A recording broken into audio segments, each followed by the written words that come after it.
Let's combat and fight back with mouth tracks. The war of the minds, they want control of the masses. And Common Core, they dumb us down in the classes. Without knowledge, we can't gain access. Build with the elders, take notes and write classes. We keep whining on the block, how it's gonna stop? Let's start supporting our own, make their supply drop. We buy stocks, then we buy blocks. Cause we know the truth and we tuned in to Dr. Maat. BB Fahode, a BB to me. Peace and love to all of my thinkers, truth speakers, and truth seekers. Welcome to another Truth to Power Talk with your sister, Dr. Maat. Thank you for joining another powerful discussion. And tonight, I have with me another powerful guest. But he is no stranger to the community. King Simon. How are you doing tonight, King Simon? Hey, sister, how are you? Hotep, shalom, assalamu alaikum, and all the good stuff that says peace be unto all of you out there, man. I'm so in love. It's an honor, King Simon, just for you to be on a platform. When you and I were talking, when I had initially reached out to you and we were in communication, I always gave you your flowers, and I just want to give you your flowers publicly, because I said a lot of the people that we know, in the conscious community, a lot of the people we know, the Umars and Polights, the big names, right? But a lot of those people you've worked with, and I know how you're a very humble brother. But I said that, not that, they made it because of King Simon. I'm not saying that, but you definitely contributed to getting a lot of us out there, King Simon. I remember coming up to New York a few times in 2015, 2014, 2013 to 2015. There were events going on, and it would always, I hear Sinetta shouting out King Simon Productions, King. That's who is this King Simon that he's talking about? But you were always the person behind the scenes making stuff happen. And I just give thanks for all of your work. Family, right now, take a moment out to share this show tonight. King Simon is going to be dropping a lot of information. We're going to be talking about his life, his journey, and the title for tonight is Controlling Consciousness, Controlling Culture, and Controlling Consciousness. And King Simon, when I read your bio, that's what came to me: controlling consciousness and controlling culture, because that's exactly what you have been doing, whether it was through your music. I know you've traveled. So if it was through music, if it was through bringing speakers in, working with different organizations, that's essentially what you have been working to do, is to control culture and to control consciousness. And so tonight, family, we're going to be dropping a lot of good information. So if you're watching on Facebook, be sure to head on over to YouTube, type in Dr. Maat, hit the notification bell so that as soon as I go live, you're notified. Also, family, I've brought on a lot of powerful speakers. So tonight I have King Simon on. I've had on Dr. Malefe Asante, Dr. Wade Nobles, Professor James Smalls, Dr. Kaba Kamene, Dr. Darity, Dr. Julianne. I had on the brother and sister who own African ancestry, so Dr. Rick Kittles and Dr. Gina Page. So family, I've had some dynamic speakers grace this platform, and so I've created a Truth to Power Talk playlist. And so be sure to head on over to the channel and check out that playlist. Also, family, join me back here each and every Sunday at 7 p.m. Eastern Standard Time for the Read Book Club. All right, 7 p.m. Eastern Standard Time, Read Book Club. All right, King Simon. So you did send me your bio, King, and it was a lengthy bio, by the way. I was like, shoo. Look, King Simon, I'm sitting there reading it, and I'm like, oh man, I said King Simon. I mean, it was just, it was a lot, but you've done so much, King Simon. And so, could you kind of, just so for the people who may not be familiar with you, could you kind of talk about, I know you've been in the music industry. You've been, you've brought the speakers into New York, into Harlem. You've helped, but could you kind of summarize that for me, if you will? Who is King Simon? What has King Simon done? Man, sis, first of all, I want to say thank you for allowing me to be on your platform. But for the brother that just left, man, was in the Ansarullah community with me back in the day when I was singing with, I'm gonna tell people, Dr. York was the first to record me as a reggae artist, and a lot of people It never went out anyway, but he did name the band in 1985, 1986, the group Zion. So it was when he was under that name, Imam Isis. So I never experienced all this new stuff that's going on, the New Nuwapian stuff. I never went under that. But I'm your humble brother that started promoting from I was 12 years of age, promoting and producing events with friends. But I was also born in a nightclub. My father in 1967 opened up a nightclub the year I was born. So I was in and out of the nightclub since I was a child. And my father coming from out of the Marines, but also coming from Jamaica. My parents are from Jamaica and Cuba. My father's side is Cuban Jamaican. My mother's side is Jamaican. And so I've been around a lot of different cultures, just being in America, but also being between the Caribbeans and America. So I've experienced a lot of that in New York City. So I've been born in a promotional family, my father being a promoter, then my cousin taking that helm, and then I took the helm and took it to the next level. Because as many of you know, brothers and sisters, and please keep on supporting our dear brother, dr.maat.msu. She's doing such a wonderful work, and I really love her. She's a fellow Aquarian like myself, so we do what we got to do. And, what's so interesting is that your children are supposed to take what you do to another level. Ashe. So that's why I respect what you're doing with Meltrex. Matter of fact, when you first came with Meltrex, I bought the book. I remember. I gave it directly to one of my children. So that's how I do. I like to buy books, but it's levels to this stuff. And I learned that from analyzing my father, then analyzing my cousins, and realizing that I was supposed to get on radio. I did radio. I was not only a promoter, but I was on radio. I was on television. Those who heard of C-SPAN 2, not just C-SPAN, throughout New York, I was the first Caribbean programming on C-SPAN 2 before they stretched it out to do other things, because and I was one of those, I was one of the first Caribbean radio personalities out of a few, but it was us that built WWRL, one of the first black formatted radio stations in New York, called Super 1600. And that history goes back to Frankie Crocker, Jerry Bledsoe. The first black female radio personality was on that station, Alma John. So this was some of the different entities that I've worked with over the years. I've worked with most of all the major reggae artists you might know today: Buju, Beanie, Shaggy. I went to high school with Shaggy. I've worked with so many people. I worked at SOBs in New York City, at Sounds of Brazil. So I was also promoting the culture of reggae, the culture of the Caribbean music, and also hip hop at the same time, because at same SOBs, KRS-One was there. Various other rappers, Kanye West came through there, Montel Jordan. So I was also a part of those promotions back in the day, especially in the Caribbean and Caribbean world. So those who know Bob Marley, I've worked with Bob Marley's children. I've worked with Dennis Brown. I've worked with so many people. In the consciousness, of course, that was from the community in the 80s. But then I went back into the music business, and I also became, due to Jimmy Cliff, I'm going to say something. Jimmy Cliff, one of the major reggae artists that sang Many Rivers to Come.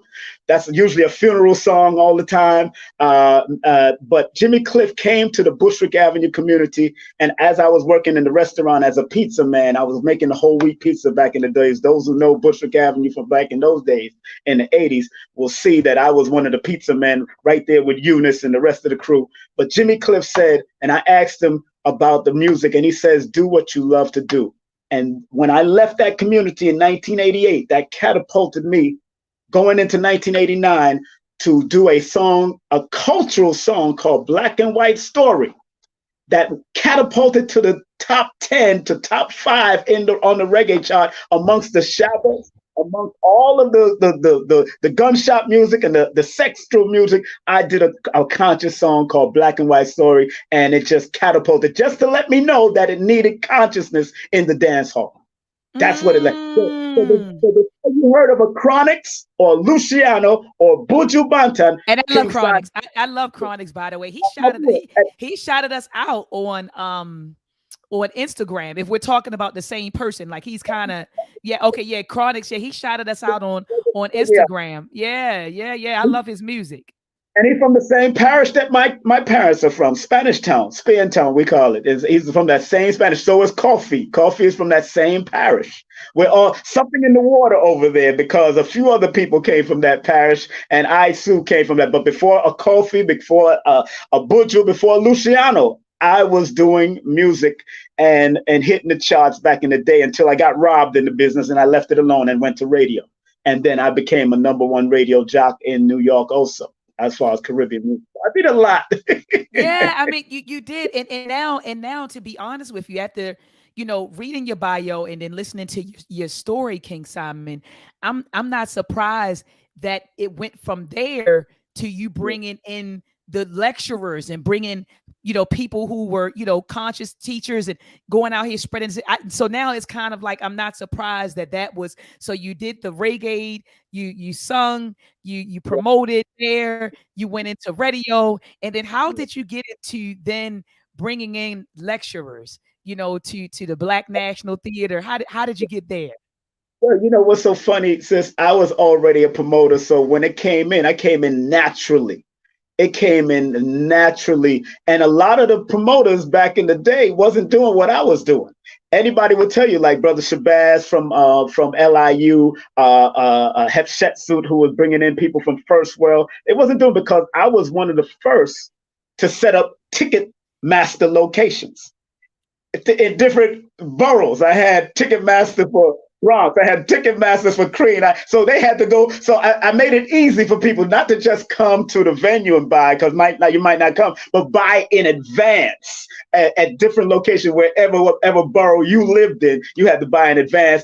I could have even set up Ticketmasters. I had access to set up Ticketmasters, and people could have bought through Ticketmasters for conscious events also. So we did, and when I united with Polight and people like Sonetta, that's when we did a Ticketmaster thing. But they followed suit what I was doing with the flyers on the street, because let me tell you, dr.maat, in the clubs, I was putting out 5,000 to 10,000 flyers per week for 50 weeks. We only had 2 weeks off.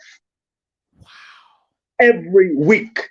I was putting out flyers, snow, winter, fall. Any Brother Richard tell you, he used to see me coming around with a smile and giving out flyers in the cold. It could be deep cold. I'm promoting on the train. So that translated what I did in the nightclub. I took that and promoted. My first lecture was with I said the Duke of Tears, one of my first major lectures that brought me back into the community, because I was already in it through Dr. Khalid Muhammad and Minister Farrakhan. So I was already in the Nation of Islam at one point, and then I translated what I was doing in the nation and what I did in the Ansars and what I did in the clubs. I did all of that and brought that to bringing the conscious. So one of the major lectures was I said the Duke of Tears. Then it was Lloyd Strayhorn, Brother Aton, Keith Dorset, and then it was the magnanimous one that we did. Dr. Sebi came and catapulted me over in 2000. So that was in 2009 when you brought Dr. Sebi. But all the other ones was 2007. That's when I came back into the conscious community with Asir Lloyd Strayhorn, who was already my teacher in numerology, and Aton, the disaster preparedness expert. I just brought that, and then when I linked up with Asir, and then I linked up with a brother, a late reverend named John Moon, who connected the dots with certain people.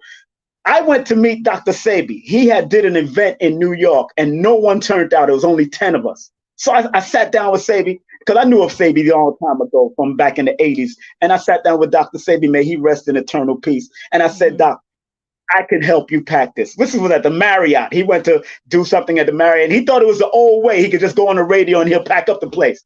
It's not like that anymore. So I came with my energy, and I showed him and his publicist at that time, Nina. And then Nina said, okay, let's do it. And Sebi said, yes, give that brother a chance.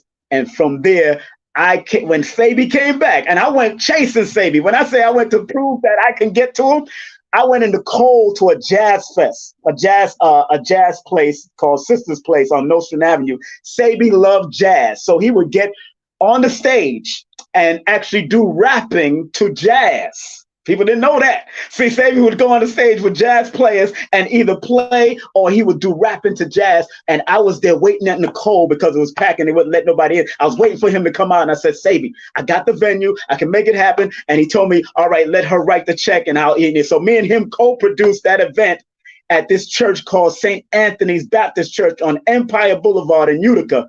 And we packed out that place in November the 14th. I was getting ready to say, I know you packed it because I know you packed it because all of the events that I have attended that you had something to do with it, I at least saw about 400 people. I mean, I'm talking like minimum and you know, minimum you would bring out like 400, 500 people. So I'm not surprised that you all packed the event. So then after Dr. Sebi, so that was 2009. So then who were the other speakers that you began to catapult?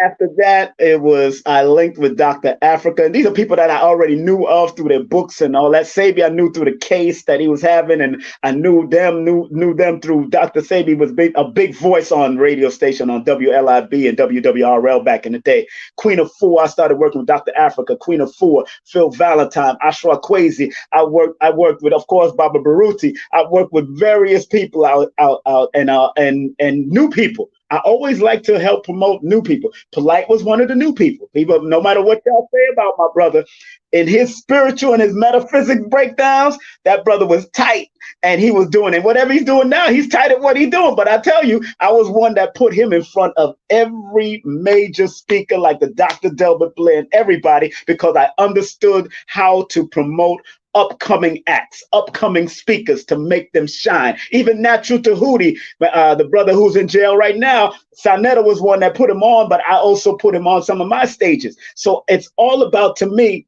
every person you know out there, family, every person you know out there had a beginning. Dr. Right. Sebi had a beginning. Dr. Afrika, yep. Everything. So you got to put them in front. Go ahead. Yeah, and even I remember Umar. I know that he worked with a lot of people. He worked with shout out to Brother Jabari, Nator from Reality Speaks. Different people were bringing in that they were bringing Umar in, but it seems like, and I'm not saying he started sizzling once he got to New York. It seems like when you all, I think it was you and Sai, you all brought him to New York. And he spoke at the National Theater. And he even said it. There's a video of him talking about it on YouTube. He said literally when he came and he did that event, he said he started getting calls from people around the world. Literally.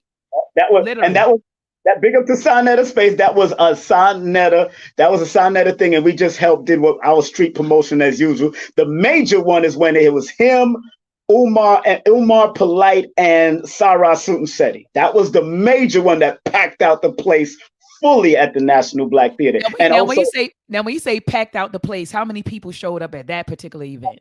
The capacity in that room is actually 350. We put in probably 400 to 500 people, and then the hallway was packed. And he came late.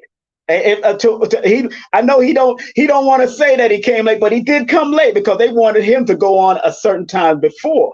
They didn't want him to close, but he came late. I guess it was in traffic. I don't know. We didn't get all that explanation, but from this point on, he been trying to disrespect us, and I leave him where he at. But I've never disrespected that brother. One time, let me tell y'all something, and I'm gonna say this is the first time I'm saying it online. I went to go support his second book in Georgia. And my son was so starstruck with the brother, and I bought all of his book. I know Polight and Sonetta never bought his book, but I've supported that brother numerous times. His T-shirt, even his school and all that.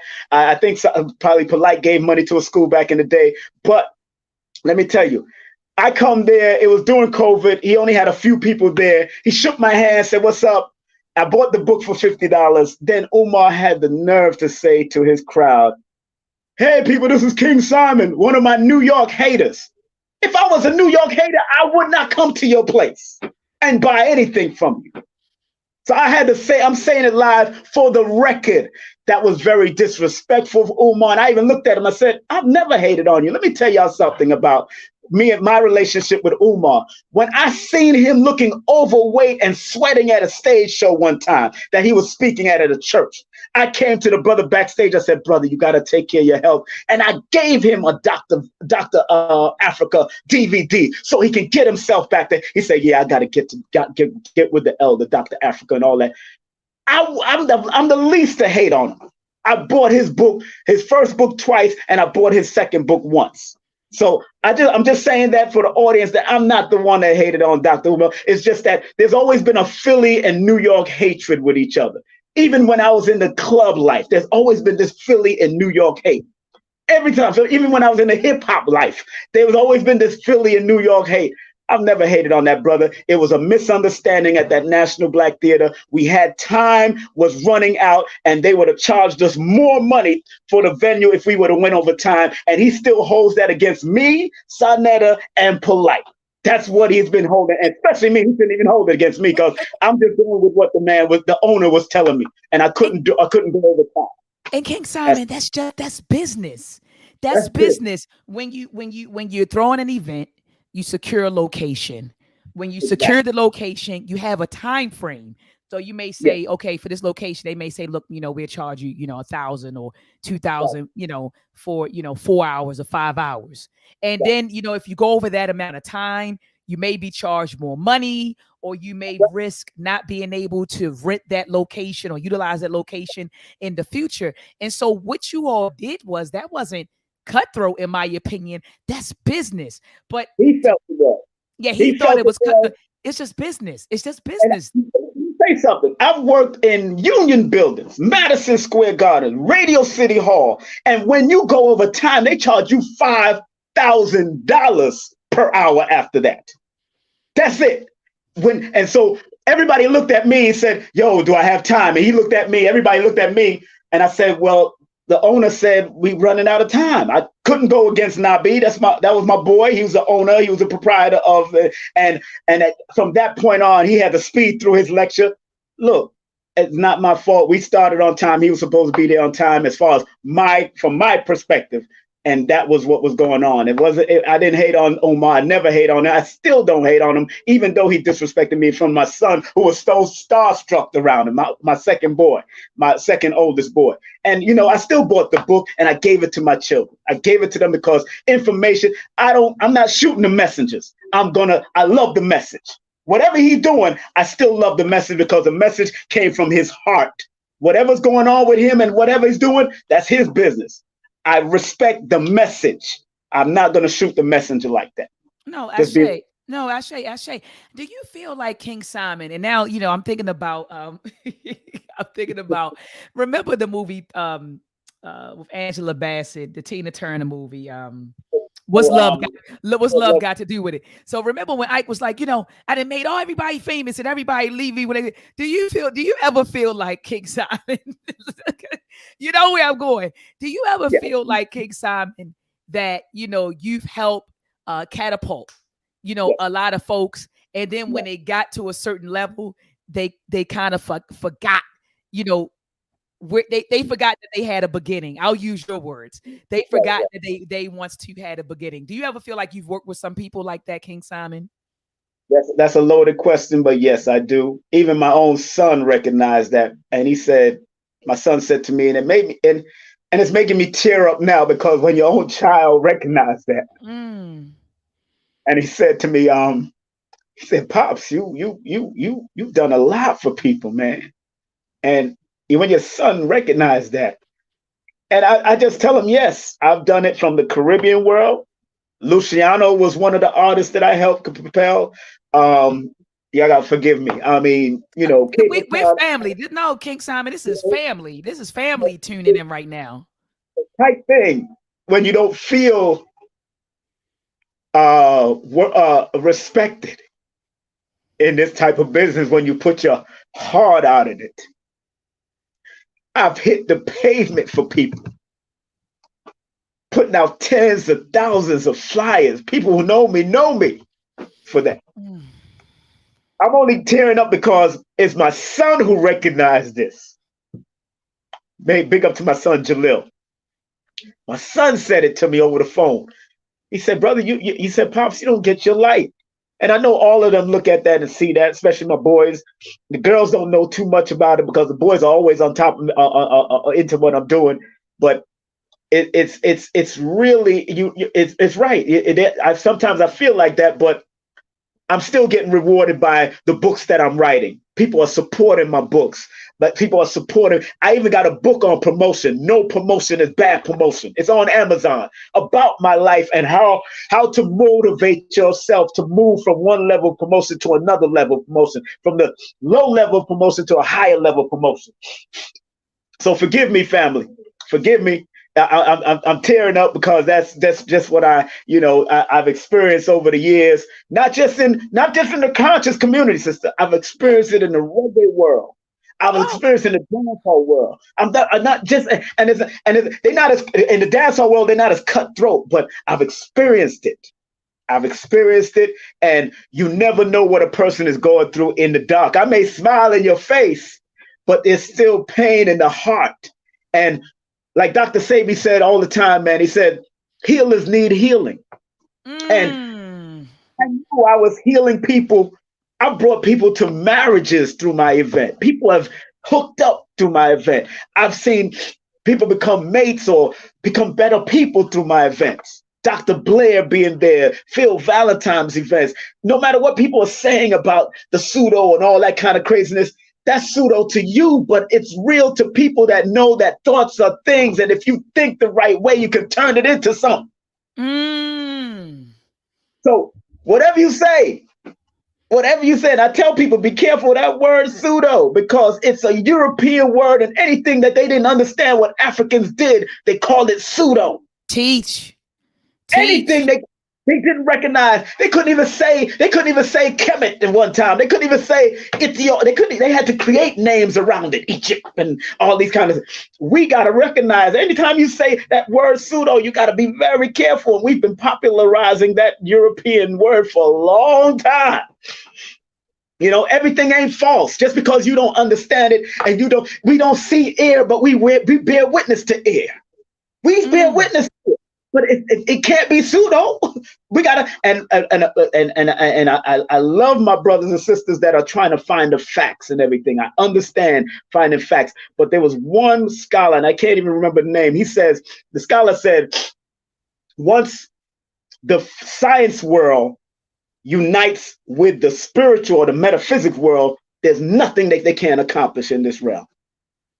There's something about the spiritual realm and the physical realm that we got to put together and find balance. That's why Dr. Khalid used to say, we know a person through their spirit. Come on, teach. Through their spirit and their energy.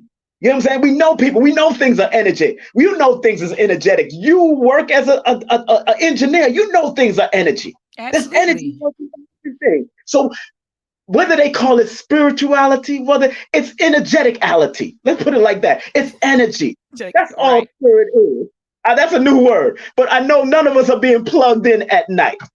But there's a spirit working at night to help us go through what we're going through, to keep the body flowing, the blood flowing, all the organs working. Something is with us that's keeping this intelligent force is doing something.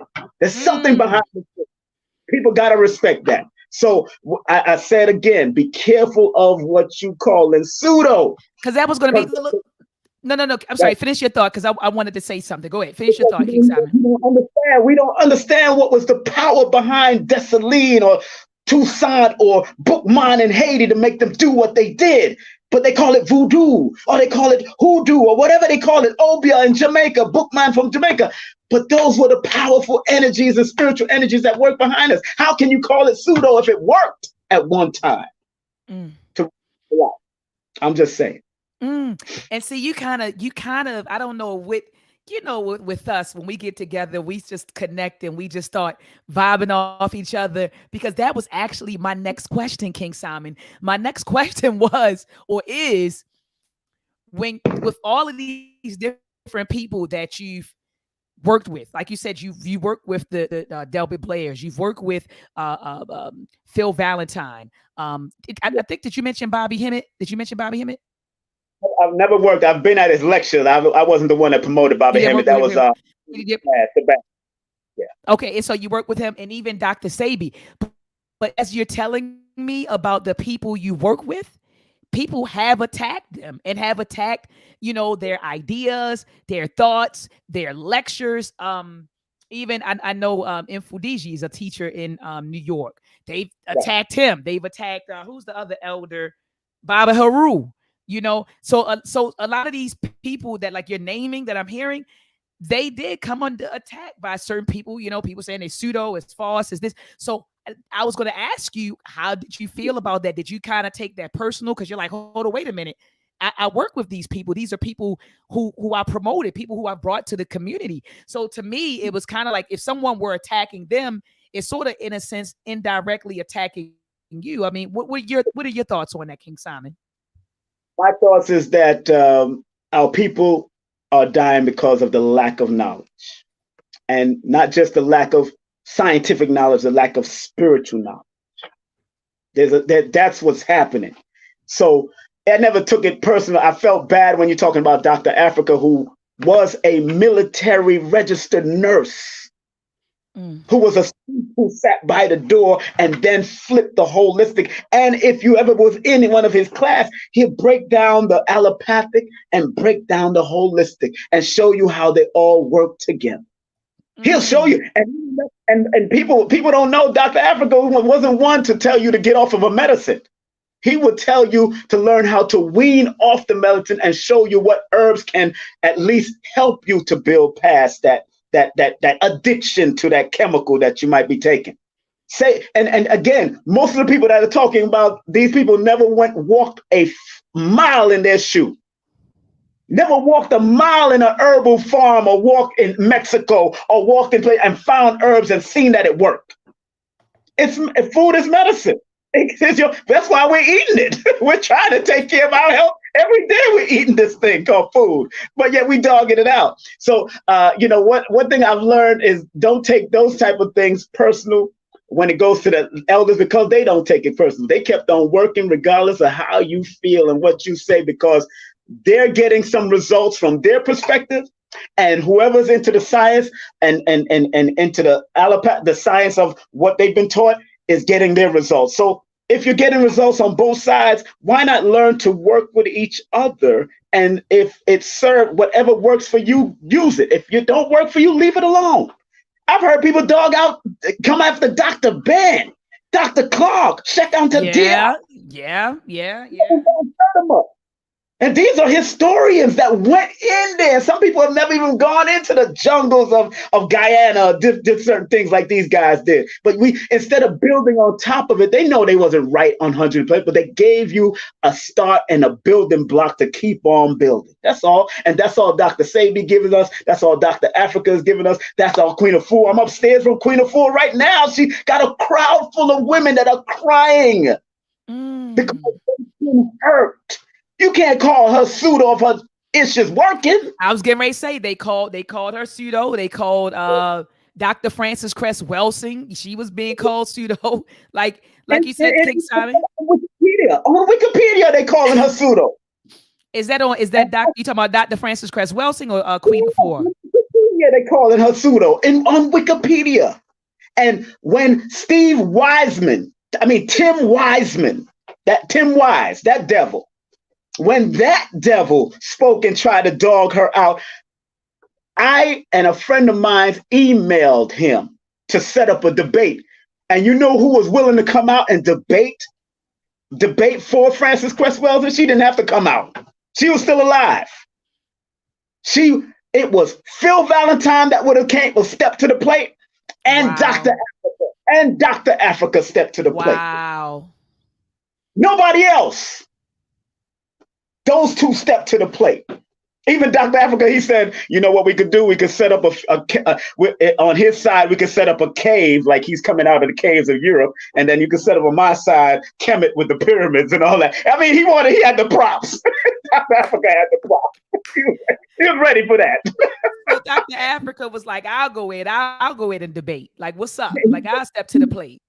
They won't waste time debating our people. They'll debate white folks because that has been the battle for Sheikh Atadia. That's been the battle with Dr. Ben. That's been the battle with people like Aaron Van Sertima. They stepped to the plate and battled those Egyptians over there when they talked about who was black and who was melanated. It was them. Sheikh Atadia and all them was battling. We wasting time arguing constantly with ourselves. We're not battling the real demon. And when they research y'all, they don't want to come out and battle. When they research y'all, they don't really want to come out and battle. The only daredevils I've seen come out is like the rabbi that debated Polight and the other. Yeah, he did. He did. Yep. Debated, yep. Those are daredevils to me. Those are daredevils. Those are daredevils. Go ahead. Absolutely. No, absolutely. No, I'm listening to you. Like you said, so it was a few folks that would come out, but like you said, after they research, they're not trying to come out. I know that you're at an event right now, and you were telling me before we went live, because in family, he's taking time away from this event. You are in Atlanta, and you said it's like a healing event going on right now. Yeah. Yes. So tell us about what's happening and who's there and what's happening. What's happening? Let me tell y'all, brothers and sisters, when I say Queen Afua is definitely leaving a legacy, no matter what you've heard, everybody that's doing something is going to be spoke about negative. I mean, people, dr.maat, people actually get angry at me because I smile too much. Are you serious? Think about that. So the social media has made the trolls out there a little bit more powerful. They'll say all this foolishness behind the scene, but this event is one of her ascension ceremonies. The place is packed, and there's a man heal thyself ascension program, and the man has committed to go back to their family, go back to their wives, and their wives are there supporting them.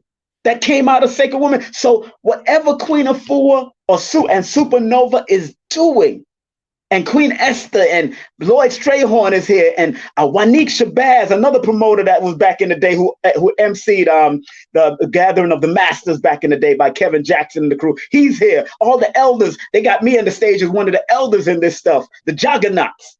And when you see the face on the women seeing that their men are healing to become better men in their community, you can't fight that. That can't be pseudo.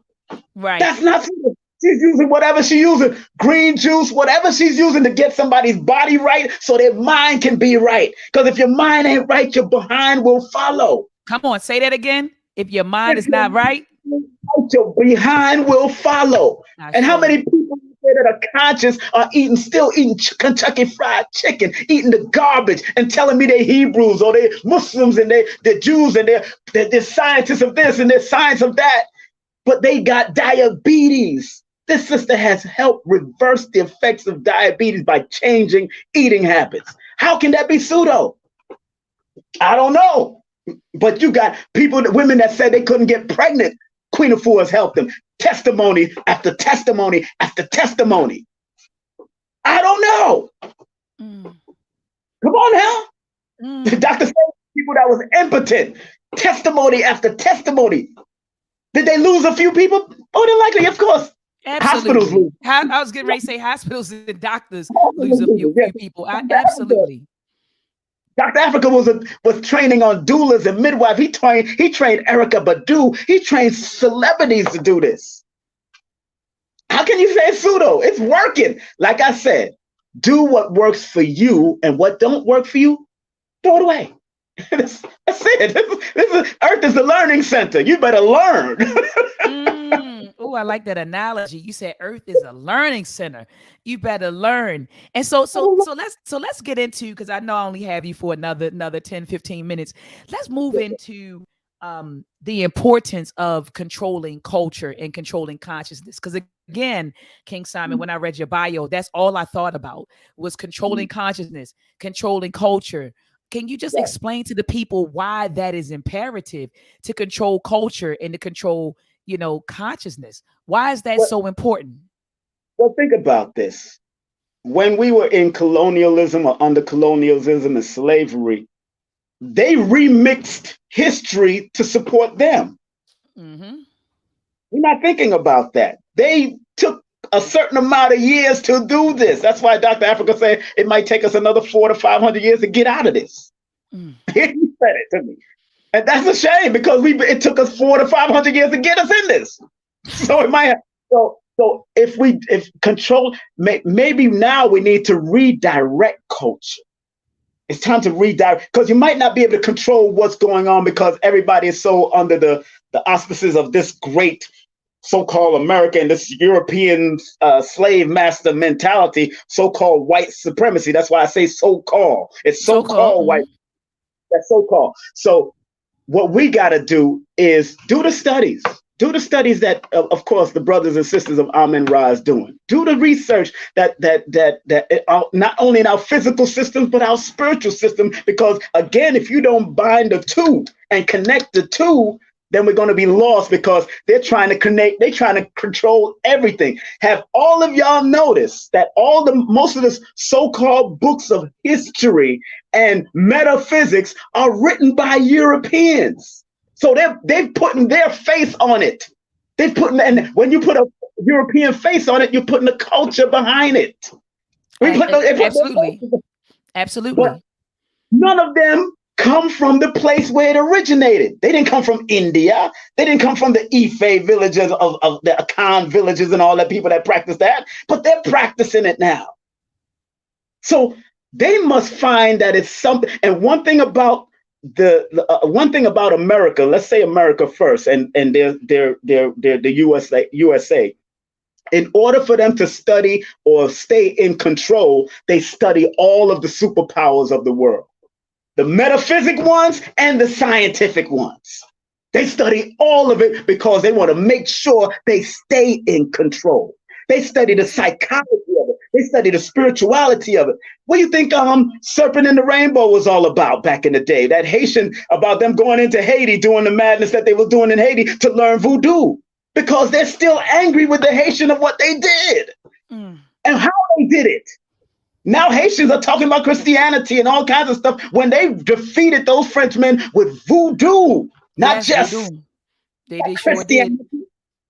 They use the science. They use a spiritual science. So in order for us to control culture, we got to start putting it into our children to let them understand that they need to teach them more about their culture. It's just like all of us that's been watched what you call it? What's that movie? The movie by Alex Haley. What is it? Roots. They showed you how they twisted our culture. They took away Kunta Kinte and put in Toby. They kept on beating it out of us. They beat it out of us. So what we're going to have to do now, more than likely, we're going to have to at least keep on bombarding the internet and bombarding our young people with it. But because their culture is so strong in the internet, media, it's hard, but it's worth it to keep on doing it. Because maybe just a few of us going to get it. And, Bobby Hemmett said something. And although I never booked Bobby Hemmett, I just went to a lecture and spoke to him a few times. Bobby Hemmett said something very key one time. And you could call this whatever you call it. He says, maybe we're not supposed to do the same thing we did 10,000 years ago. Maybe we're not supposed to build pyramids again. Maybe we're not supposed to unify under dynasties again. Maybe the next transition is a spiritual thing. Because when you look at these temple walls, they're always going through spiritual transformation and leaving. They're always thinking about leaving, most of these people. If you look at it, they're leaving. They're always looking at finding ma'at and balance within themselves so they can, when they transition, they can at least have balance. They can be at least looked at as, I've done this. I have not done this. So they can make a transition better. And this is what Bobby Hemmett said. He said, maybe we need to do something different. And how are we going to find that? It's going to come out of our young people. But it's going to take the older people to teach the young people and to unlearn so they can relearn. We got to unlearn to relearn again. That's a fact. That's a fact. That's what I loved about Dr. Blair. Although people say Dr. Blair was pseudo, Dr. Blair was a certified preacher and pastor at one time who went to universities. He had to unlearn to relearn and help us to stretch our thought patterns. Dr. Blair will stretch your brain like a rubber band until it, at least till the last point of it, because he wanted you to think beyond what you've been told. I'm going to look at Dr. Blair differently because he lost his wife due to this. They poisoned him and his wife. It's just that he ate more of the poison, ate more of the food, and his wife he ate less of the food, and the wife ate more of the food. People don't know that history. He lost people for this because they know what he was talking about. This is his history. And all of us know that up to this, if y'all don't know that Sebi was taken out, I don't know what y'all know. His family even told me that. Wow. So if that's the case, we need to focus on what's because you know the narrative is he died from pneumonia. They said he was in prison, and you know the narrative, King Simon. He was in prison. He acquired pneumonia. He told them he didn't want any of their services. He didn't want to be taken to a hospital. He didn't have the correct herbs to cure himself, and he ended up dying. So that's the narrative that they put out there. But the other narrative, if you watch Tasha K with Mr. G, he told you that somebody poisoned him. And they have an ideal who could poison, because there was only one other person that was in that jail with him that knew him. Right.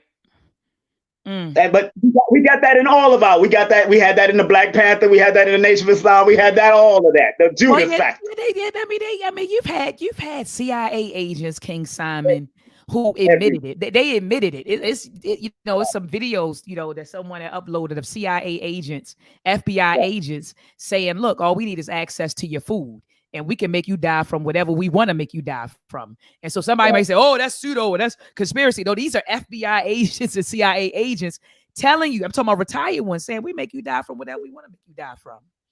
Yeah. Khalid, I believe Khalid was poisoned. And they said they said he died from a brain aneurysm. And I said, yeah. And then the same thing with who was that lawyer? Johnny Cochran. They said he died from he died from a brain aneurysm. I said, well, wait a minute, why are these?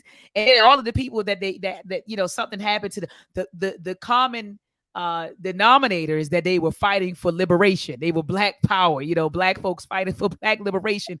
And then you hear, oh, he died from a brain aneurysm. He died from a brain aneurysm. This person died. You're like, wait a minute. Like, is everybody just dying from a brain aneurysm?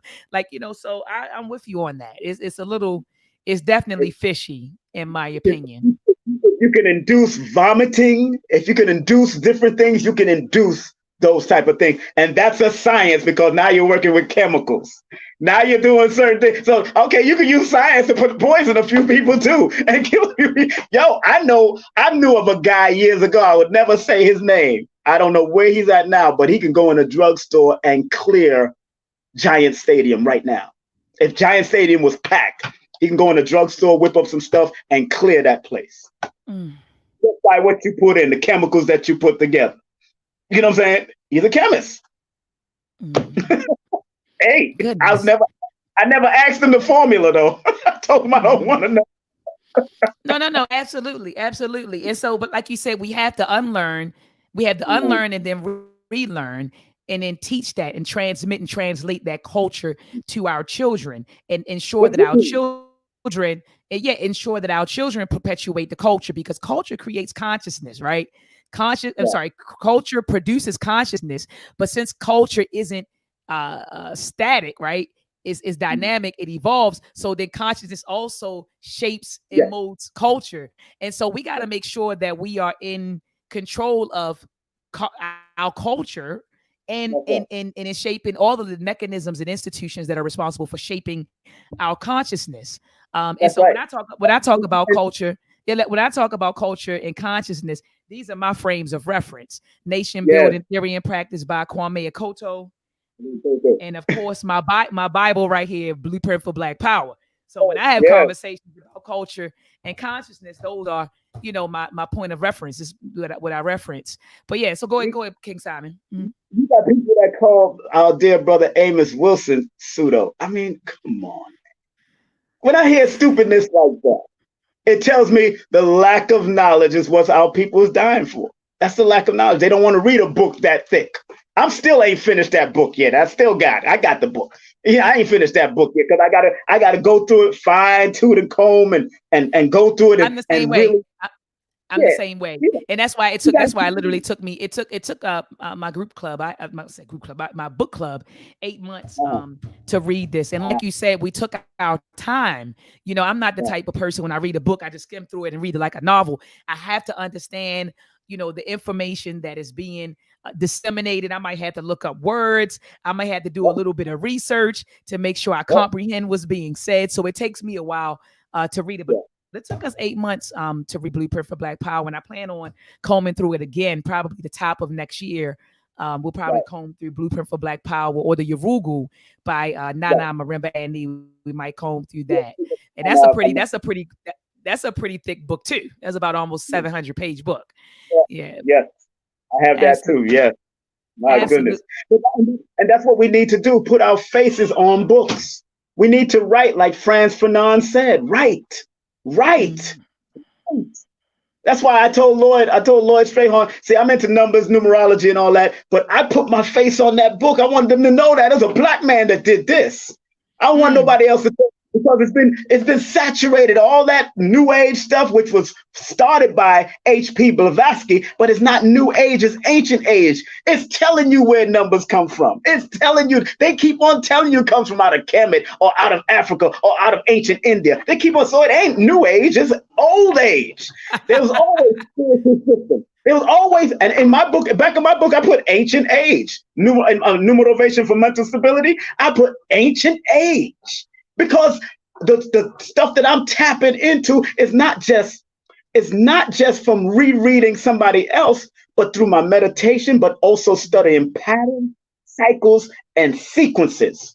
Because if you're a scientist, we study those things, especially when you're dealing with mathematics, and you try to find those patterns and cycles and sequences. And I found it in my family. I found it in celebrities. I found all of that kind of stuff in the connection to number. It's not made up. You're seeing the patterns in your face.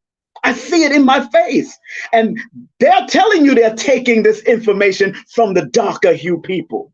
Pythagoras went and studied according to legend for 22 years in the darker hue nation, amongst the darker hue nation, to bring back and then become the father of numbers. How that work? Right. It says it. Yeah, Job says it. It said it in Civilization of Barbers. But a lot of those Greeks did that, and even oh my goodness, I'm thinking about the book Stolen Legacy. Stolen Legacy by George James. He said the same thing. Yeah, they came over, and like you said, they took the information. And so now you literally have our people running around here saying that science is a white man's invention. You know, mathematics is a white man's invention. Our children are saying, you know, I don't want to pursue math. I don't want to do math. Math is, you know, that's for white folks. You know what I mean? And so we literally have our babies thinking this, but that's what happens when you're operating without knowledge of self. And another thing, King Simon, and I know we're getting ready to run out of time. One thing that bothers me is this, King Simon, when our people will, now granted, yes, white folks, the Ma'afa was horrible. Okay. The Ma'afa was horrible. You know, you had enslavement, you know, colonization. Then after that, that was followed by, you had, Jim Crow, semi-slavery, Jim Crow. You know, we had the civil rights movement, Black Power movement. So I mean, but we still can't run around here and blame other people for our ignorance, King Simon. I'm starting to get tired. I'm starting to get tired of that game. That, oh, I don't know because the white folks didn't tell us. I don't know. We can't keep running that game, King Simon. You know, and so some folks, you know, they kill me with that. I don't know, because the white folks ain't tell me. And I said, do you hear yourself, brother? You don't know because the white folks ain't tell you. Do you hear how stupid, you know, like how just, I'm trying to think of a better word, but just how, you know, but I won't say stupid. I'll say asinine. How asinine. I'll just say how asinine that sounds. I didn't know. I ain't know nothing about Juneteenth. So the white folks put it on television. I said, do you hear how ridiculous? We can't wait on another group of people to teach us things. We got to take control and ownership of our own edification. We do. And, you know, we are responsible for our edification. Mm-hmm. So funny, Dr. Maat. Dr. Afrika said something in front of in his living room. I was there at his living room at his house, and he says, if you want to get Black folks' attention in this medical world or the holistic world, wear a white coat. Psychologically, we will follow that. That's why most of Dr. students, when teaching a class, they would wear a white coat and hang a stethoscope out of their pocket. A lot of people don't recognize it. Those old students know. I know one of them that's still doing that. When they meet with their client, they'll sit down with their white coat because it's something about the white coat that they respect. Well, King Simon, remember when I first came into the community, people said I wasn't a real doctor. And I said, what do you mean I'm not a real doctor? Some people didn't understand that you can get a doctorate in different fields. They thought, and I'm not going to put this gentleman's name out there, then how he had the whole community. He actually had people thinking that all doctors were medical doctors. And I said, King Simon, when I found that out, and then folks were actually believing him. They were believing him. And I said, oh, we are in trouble now. You think that all doctors are white coats? You don't understand that you can get a doctoral degree in computer science. You can get a doctoral degree in physics. You can get a doctorate in math. You can get a doctorate in engineering. You can get a doctorate in education. You can get a doctorate in political science. You don't understand. I said, oh my goodness, we are in trouble. You can get it in metaphysics right now. You can get, look, some of these people believe in Dr. Seuss first before they will believe you are a doctor. So, I was like, what is, I said, oh my goodness. You people really think that you have to have a white coat on to be a doctor. I mean, we got some work to do, King Simon, but I wanted to bring you on, King Simon, tonight just to give you your flowers while you can smell them. You've done a whole lot of work. You put in a lot of work, King Simon. You are a living legend. You're literally a living legend. A lot of these folks that we've come to know them because of you. So, King Simon, let me drop a bomb for you. Oh.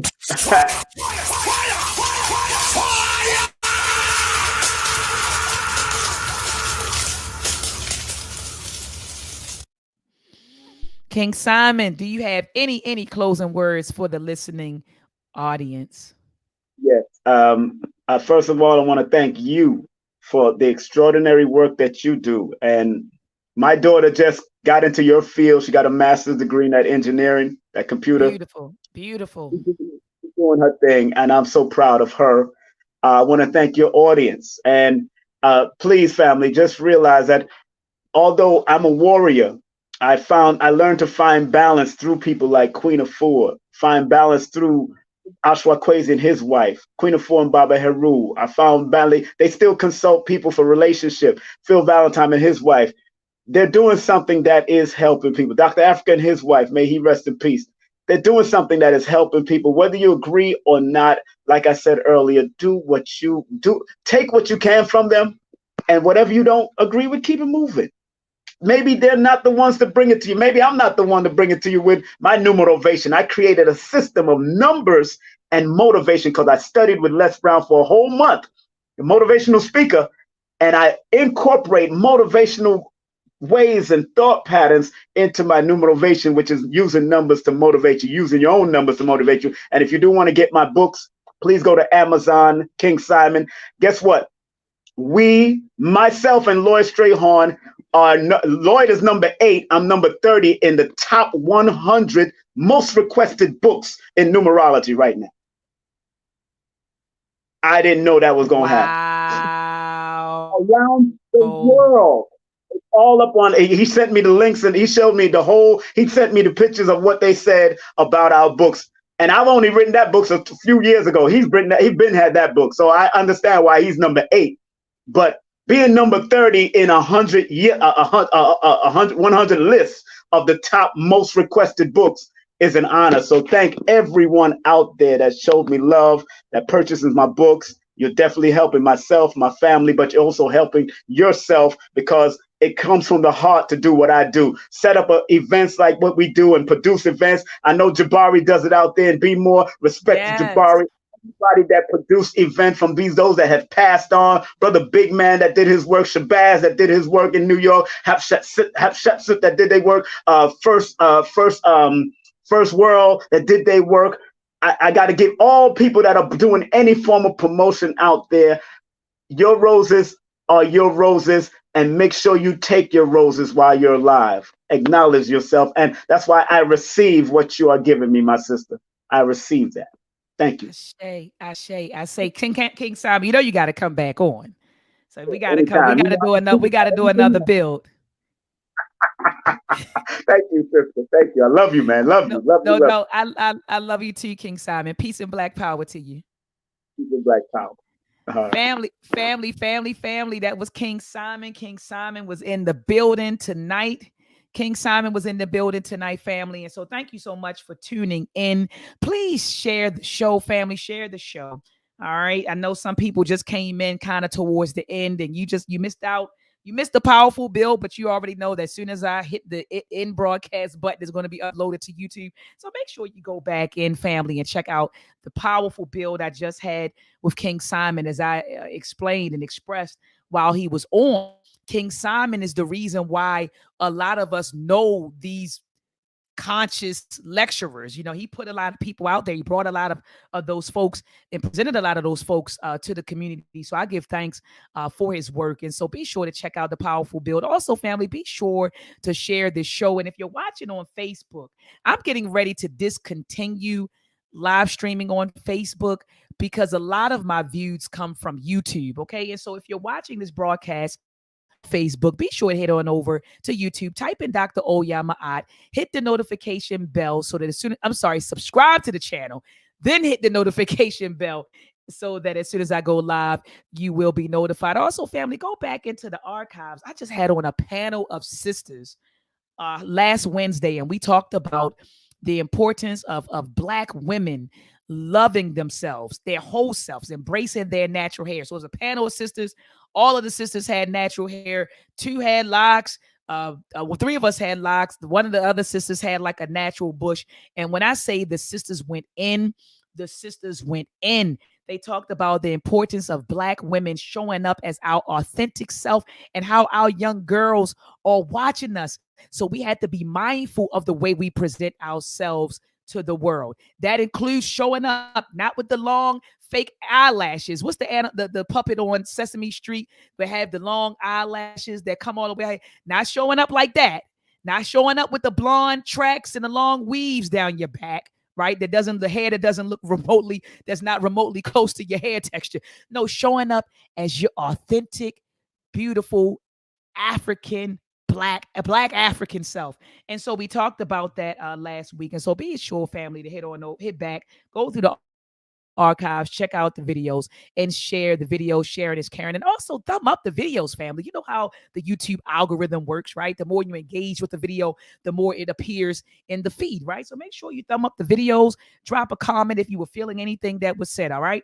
Join me back here tomorrow at 7 p.m. Eastern Standard Time for the Read Book Club. We're reading a book called The Hidden Cost of Being African American by Thomas Shapiro. Again, the name of the book is called The Hidden Cost of Being African American by Thomas Shapiro. We literally talked about, we discussed the preface and introduction a few weeks ago, and then we just discussed chapter 1 maybe like a week or 2 ago. So tomorrow we'll be discussing chapter 2. But look, even if you haven't read the book, you don't have the book, still tune in just to check out the discussions, because I promise you are going to walk away learning something new.